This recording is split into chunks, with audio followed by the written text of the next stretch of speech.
Salam, bienvenue dans les mystères du paradis, chronique les rapports conjugaux. Premièrement, je sais en premier lieu, vous allez pour pas mal dire, mais de quoi ce monsieur parle-t-il? Il n'a pas de honte ou de hchouma comme on dirait chez nous. Je répondrai à cela. Vous allez voir que le prophète Mohammed sallallahu alayhi wa sallam et ses compagnons parlent sans tabou. Alors, s'il y a 1400 ans on en parlait sans tabou, c'est pas en 2024 que vous allez me faire des leçons. Mais vous allez voir des récits descriptifs dans cette vidéo sortis de la bouche du prophète Mohammed sallallahu alayhi wa sallam. Petite parenthèse. Lors de ma vidéo antécédente sur les rapports intimes et sur les femmes, que je vous invite amicalement à voir, j'ai certaines personnes que le nom commence par cré et finit par tien, que je ne nommerai pas, n'est-ce pas, qui m'ont commenté le sexe c'est pas bien et comme quoi c'est sale et n'a pas de place au paradis. Excusez-moi cher monsieur mesdames, mais les relations faites avec son mari ou sa femme n'a rien de sale. C'est une preuve d'amour et de partage excédant votre raison. Cela étant dit, je vous prie d'écouter ce hadith. Dans le Sahihain du hadith de Abi Huraira, Dieu subhanahu wa ta'ala a dit: j'ai appelé à mes pieux serviteurs ce qu'aucun œil n'a vu, aucune oreille n'a entendu et personne n'a pu imaginer. Véridique est Dieu dans son Coran qui dit: aucun être ne sait ce qu'on lui réservera comme réjouissance pour les yeux en récompense de ce qu'il œuvrait. Ce qui ne vient à l'imagination de personne. Imaginez la fois où vous étiez au top de l'excitation, le cœur qui bat la chamade, le cerveau en cascade d'impressions excitantes, et à chaque caresse, vous êtes sur un nuage. Comme vous pouvez le deviner, les rapports conjugaux, en termes d'excitation, en termes d'impression, en termes de frénésie, d'effervescence, de passion, sera comparé à sur Terre la différence entre une aile de mouche et la planète Neptune. Ce sera l'orgie infinie. Mais je vois numériquement que vous pensez, mais il fabule ce personnage. Eh bien, écoutez ces hadiths du prophète Mohammed sallallahu alayhi wa sallam. Ils sont vérifiables et je ne les ai pas inventés. En petit 1, l'appétit sexuel multiplié. Le prophète Mohammed sallallahu alayhi wa sallam a dit: dans le paradis, chaque croyant aura un appétit sexuel perpétuel et la force de 100 hommes dans les relations intimes. Sunan Ibn Majah. Imaginez, la fois où vous étiez le plus en forme, où vous vous êtes surpassé. C'était le top de crème à la chantilly, sur la cerise du gâteau, de la compote, du pompon, du champomis. Et bien là, 100 fois plus pire, minimum, en mieux, fini les jours ou soirées à moitié en forme. Le nombre d'épouses au paradis. Le prophète sallallahu alayhi wa sallam a dit: chaque croyant aura 72 épouses parmi les houris et 2 parmi les femmes de ce monde. Jami' at-Tirmidhi. Pourquoi aller sur Tinder dans ce monde éphémère? Pourquoi essayer d'avoir des conquêtes dans le mal, ou comme on dit chez nous, dans le haram, et s'exciter sur des images non conventionnelles, complètement caduques par rapport à la réalité, alors qu'au paradis, vous aurez halalement vos femmes attribuées de façon légale, méritée, honorable, saine et halal. Je vous laisse imaginer la fin des discussions après 72 visites. Beauté des femmes au paradis. Le prophète sallallahu alayhi wa sallam a dit: les femmes du paradis seront tellement belles que si l'une d'elles apparaissait sur terre, elle illuminerait tout l'univers. Sahih al-Bukhari. Ah, parce qu'en plus,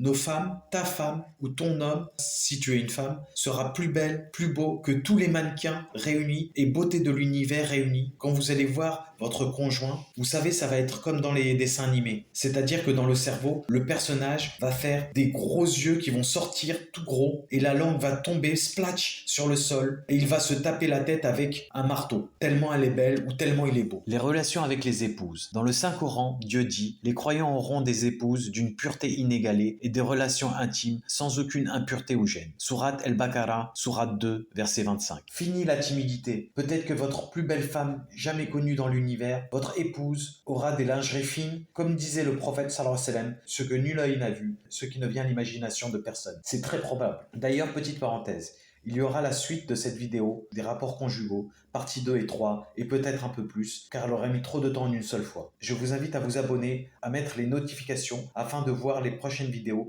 N'hésitez pas à voir les trentaines de vidéos, quasiment 95% sur le paradis et ses innombrables bienfaits. Et d'ailleurs, en likez-moi ou en poussez-moi afin de faire recommander la vidéo, partagez un max, vous n'aurez pas de taxes, tout cela afin d'encourager ma chaîne. Donc cette parenthèse étant parenthésité, revenons à notre sujet. Plaisir sans fin et sans fatigue. Les relations intimes au paradis seront sans fin, ni épuisement, ni fatigue n'affecteront les croyants. Sunan Ibn Majah. Alors imaginez, ça vous est déjà peut-être arrivé, à peine ça a commencé, à peine c'est fini. Vous avez pensé 100 fois plus de temps à y penser qu'à le faire. Fini ce problème. Vous serez un véritable étalon ou une étalonne et ça durera et durera et durera, etc., etc. Des couches de plaisir reposées sur des couches de plaisir. Pourquoi Dieu nous privera-t-il du plaisir le plus excitant qu'aient connu les hommes et les femmes? C'est un peu typique, phrase piquante, contre pour ceux qui disent que les rapports n'existent pas au paradis, comme dans les commentaires reçus dans mes vidéos précédentes. Plaisir continuel. Le prophète Mohammed sallallahu alayhi wa sallam a dit « Chaque homme au paradis aura des relations sans fin avec ses épouses et cela sans fatigue ni interrompue. » Sahih al-Bukhari. Parce que le faire 2 ou 3 fois, c'est du domaine du Robocop, de cette situation. Au paradis, la fatigue n'existe pas et l'interruption du savourement d'un bienfait ne s'arrête qu'après avoir profité plus qu'en abondance, bien plus. Après la lecture de plusieurs ouvrages sur les rubriques du paradis d'érudits savants musulmans, que la paix soit sur eux, et notamment dans le thème des rapports conjugaux, en voici une synthèse que je vous invite à entendre. Cette synthèse n'a de piliers et d'arguments que par ces érudits tirés de hadiths. Dans les jardins éternels du paradis, où le temps et l'espace ne sont plus contraints par les limites terrestres, les rapports conjugaux prennent une dimension divine, infiniment plus intense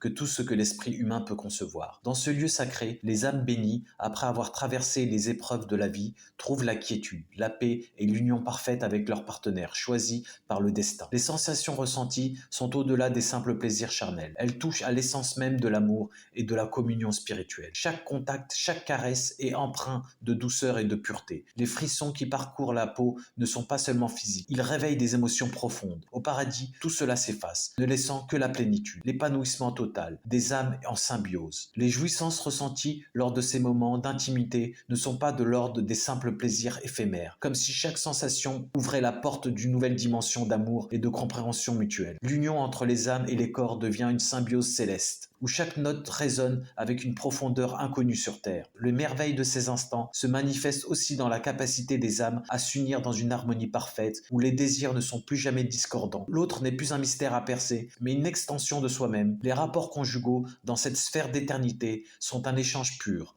où chaque geste, chaque regard, est une offrande d'amour inconditionnel, reçue avec gratitude et renvoyée avec une intensité toujours croissante. Dans ce monde céleste, les sensations sont amplifiées. Chaque étreinte est une fusion parfaite des âmes, un moment de communion qui ne se dissipe jamais. Les frissons, eux, sont comme des vagues de bonheur infini, submergeant les cœurs de délices, qui dépassent de loin les simples sensations humaines. Les frissons qui parcourent les corps ne sont pas simplement ceux du désir, mais aussi de la reconnaissance, de la gratitude d'avoir trouvé, après tant d'attentes, cet amour éternel et inébranlable. Ainsi, les rapports conjugaux au paradis ne sont pas seulement des moments de plaisir physique, mais des expériences transcendantales, où l'amour pur, dépouillé de toutes ses entraves terrestres, règne en maître absolu. C'est un retour à l'essence même de l'amour, un amour éternel, inébranlable, qui trouve dans chaque étreinte, chaque baiser, un écho dans l'éternité elle-même. Dans un hadith rapporté par Muslim, dans son Sahih, celui qui montre une bonne voie aura la même récompense que celui qui la suit, sans que cela ne diminue en rien de la récompense de celui qui l'a suivi. Je vous invite donc à montrer cette bonne direction en partageant et en vous abonnant afin de populariser la chaîne. Ne sous-estimez jamais une bonne action, même si elle est petite, même si c'est en rencontrant votre frère avec un visage souriant. Sahih Muslim. Donc ne sous-estimez pas de liker ou de partager. Je vous laisse avec ces superbes hadiths. Le prophète Mohammed sallallahu alayhi wa sallam a dit « Celui qui me garantit ce qui est entre ses mâchoires, sa langue, et ce qui est entre ses jambes, sa chasteté, je lui garantis le paradis. » Rapporté par Al-Bukhari. Le prophète Mohammed sallallahu alayhi wa sallam a dit « Dans l'accomplissement de votre désir charnel, vous obtenez une aumône, sadaqa. » Les compagnons dirent « Ô messager d'Allah, l'un de nous assouvit son désir et en reçoit une récompense ?» Il répondit « Voyez-vous, s'il accomplissait dans l'illicite, n'encourrait-il pas un péché? De même, lorsqu'il accomplit dans le licite, il obtient une récompense. » Rapporté par Muslim. Merci d'avoir écouté cette vidéo en entier. Salam.